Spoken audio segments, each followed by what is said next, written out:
কথায় আছে বাঙালির 12 মাসে 13 পার্বণ। আর দুদিন বাদেই বাঙালি নববর্ষ, নতুন বছর আনন্দে মাতবেন আপামর বাঙালি।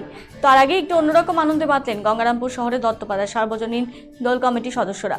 চৈত্র সংক্রান্ত উপলক্ষে প্রত্যেক বছরে গঙ্গারামপুর শহরের দত্তপাড়া বারোয়ারির দল গাজন উৎসবে মেতে ওঠেন। এর উদ্যোগে এক মাস ধরেই চলে নানান কর্মকাণ্ড। এরপর উল্লেখযোগ্য শিব পার্বতীর বিয়ে। আজ গঙ্গারামপুর শহরের বাসস্ট্যান্ড এলাকার রীতিমতো প্যান্ডেল করে আয়োজন করা হয় শিব পার্বতীর বিয়ে, যা দেখতে ভিড় করেন দূর দূরান্তের ভক্তরা। রীতিমতো নন্দী মহারাজের পিঠে চড়ে বসলেন বর, সাত পাকে বাধা পড়লেন শিব পার্বতী। বিয়ের আয়োজনে কোনো খামতি ছিল না। বরযাত্রীদের সহ ভক্তদের জন্য পাত পেরে বিয়ের খাবারেরও আয়োজন করা হয়। আমাদের 12 বছরের প্রোগ্রাম একযুগ মহোৎসব, যার কারণে আজকে এই অনুষ্ঠানটা পালন করা হলো।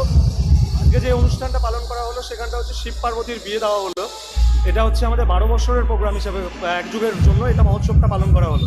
এবং কালকেও যে আমাদের প্রোগ্রাম থাকছে, কালকেও থাকছে বহিরা শিল্পী সমন্বয়ের নৃত্য অনুষ্ঠান। আমাদের এবার বাউল অনুষ্ঠানটা করা হচ্ছে না, এবার সঙ্গে হচ্ছে প্রসাদ বিতরণ, এবার সঙ্গে নানান আরও কিছু অনুষ্ঠান থাকছে, সেটা কালকে করা হবে।